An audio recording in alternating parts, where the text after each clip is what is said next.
Une curiosité à présent, la seule yeshiva d'Israël à se revendiquer laïque. Comment concilier étude de la Torah et laïcité? Eh bien la réponse se trouve dans le sud de Tel Aviv avec ce reportage de Cyril Amar. C'est ici, dans l'effervescence des quartiers pauvres de Tel Aviv, entre les grondements des autobus de la gare routière et les badauds clandestins du Soudan ou d'Érythrée, qu'a élu domicile la première yeshiva laïque d'Israël, Bina. Yeshiva, laïque, deux mots que tout sépare en apparence, mais pour son président, ils n'ont rien d'antinomique. Je crois que quelque chose s'est perdu dans le processus engendré par la révolution sioniste. La grande rébellion des pères fondateurs contre la religion et contre la tradition a créé une culture laïque qui a complètement méprisé le Talmud et l'étude du texte. Je n'irai pas jusqu'à dire que cette culture a enfanté des non-juifs qui parlent hébreu, mais des Israéliens à l'identité juive creuse, sans racines. Dans une large mesure, les pionniers connaissaient les textes. Ils étaient originaires de familles traditionnelles venues d'Europe de l'Est. Ils connaissaient le Talmud, mais leurs enfants et leurs petits-enfants, eux, ne connaissent rien.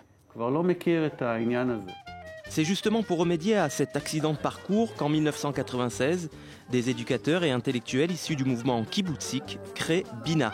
Indigné par l'assassinat du Premier ministre Yitzhak Rabin au nom des valeurs juives, il se fixe pour objectif de reconnecter la jeunesse israélienne à son patrimoine pour former les dirigeants israéliens de demain.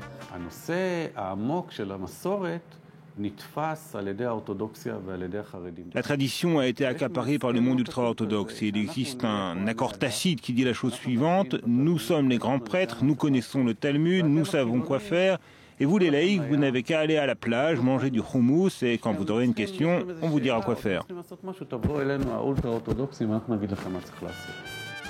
Ici, la kippa et le châle de prière ne sont pas de mise. Pourtant, les 200 étudiants qui foulent chaque année la yeshiva laïque de Tel Aviv sont tout autant assidus que leurs acolytes orthodoxes dans l'étude du texte.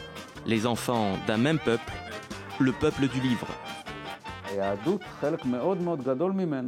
Le judaïsme est en grande partie constitué de la culture du livre. Pour transmettre leur patrimoine, certaines civilisations doivent amener leurs enfants au musée, d'autres à la chasse. Nous autres juifs, nous devons amener nos enfants à la bibliothèque. Je n'ai pas étudié dans une école juive et je sentais aujourd'hui le besoin, après quelques années, de revenir un peu à l'essentiel et de découvrir un peu mon identité juive. Tout comme Frédéric, Elliot a lui aussi participé au programme Tikkun Olam de la Yeshiva, un programme de plusieurs mois qui permet aux étudiants juifs du monde entier d'approfondir leur connaissance du Talmud, tout en menant des actions de bénévolat social dans les quartiers défavorisés de Tel Aviv. Une année qui lui a fait comprendre que c'est par le texte que laïcs et religieux pouvaient en Israël réduire le fossé qui les sépare. Un des grands problèmes entre les religieux et les laïcs en Israël, c'est le fait que les laïcs ne connaissent pas le judaïsme. Ils sont juifs, mais ils ne savent pas ou ne peuvent pas dire en quoi.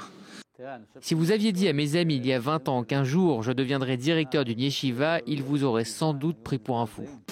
Redonner à l'identité israélienne sa dimension juive originelle, pour Eran Baruch, le vœu n'est pas si pieux. L'Israélien ne veut plus être cet ignorant qui ne connaît rien au judaïsme et qui se moque des religieux. Il veut désormais se réapproprier la tradition et la culture juive et s'y sentir familier.